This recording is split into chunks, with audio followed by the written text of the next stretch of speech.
বৃষ্টি, শিলাবৃষ্টি, বাড়তি ভাড়া আদায়, সময় মতো গাড়ি না পাওয়া, তারপরও থেমে নেই ঈদ যাত্রায় ঘরমুখ মানুষের যাত্রা। আমরা দেখেছি গতকাল থেকেই উপচে পড়া ভিড় ছিল ঢাকা টাঙ্গাইল, ঢাকা ময়মনসিংহ মহাসড়কে।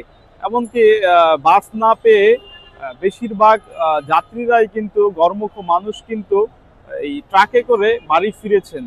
এমনকি গাজীপুর হচ্ছে শিল্প অধ্যুষিত একটি এলাকা, প্রায় 5,000-এর বেশি গার্মেন্টস ফ্যাক্টরি এই এলাকাতে রয়েছে। তো সবগুলো ফ্যাক্টরি একসাথে ছুটি ঘোষণা করার ফলে প্রতি বছরই ঈদে এই প্রচুর যানজট লাগে। কিন্তু এবছর আমরা দেখতে পাচ্ছি যে শিল্প কারখানাগুলো ধাপে ধাপে ছুটি ঘোষণা করার ফলে গত সোমবার কিন্তু 1,000-এর উপরে গার্মেন্টস কারখানা ছুটি ঘোষণা করা হয়েছে। এর আগের দিন 444টি কারখানা ছুটি ঘোষণা করেছে, যার ফলে ধাপে ধাপে কিন্তু ছুটি ঘোষণা করায় শ্রমিকেরা আসলে বাড়ি ফিরছেন।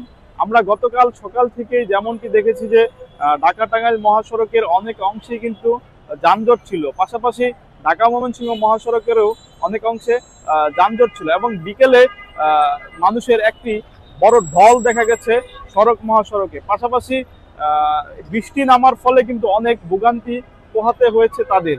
তবে বৃষ্টি ঝড় কোনো কিছুই তাদের আটকে রাখতে পারেনি, সবকিছুই উপেক্ষা করে তারা কিন্তু আমরা দেখেছি যে যেভাবেই হোক বাড়ি ফিরতে হবে, প্রিয়জনের সাথে ঈদ করতে হবে, এই তাড়নায় কিন্তু গন্তব্যে যাচ্ছেন। পাশাপাশি ঈদ যাত্রা নির্বিঘ্ন করতে গাজীপুর মহানগর পুলিশ, গাজীপুর জেলা পুলিশ, হাইওয়ে থানা, শিল্পাঞ্চল পুলিশ সকল কর্তৃপক্ষ কিন্তু সড়কে কাজ করেছে। যদিও তাদের সংখ্যাটা অনেক অপ্রতুল্য, তারপরও এ দখল কাটানো গেছে। আজ সকাল থেকে আমরা যেমনটা দেখেছি যে সড়ক মহাসড়কে একেবারে ভিড় নেই, একেবারে যানজট নেই।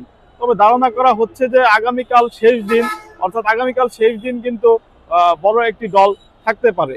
এই ছিল আসলে গাজীপুর চৌরাস্তার চিত্র হচ্ছে এটি। পাশাপাশি যেগুলো সমস্যা তৈরি হয়েছে সেগুলো হচ্ছে যে অবৈধ যত্রতত্র পার্কিং, বাড়তি ভাড়া আদায়, তারপরে হচ্ছে যে কাঙ্ক্ষিত বাস না পাওয়া, এই সমস্যাগুলো ছিল।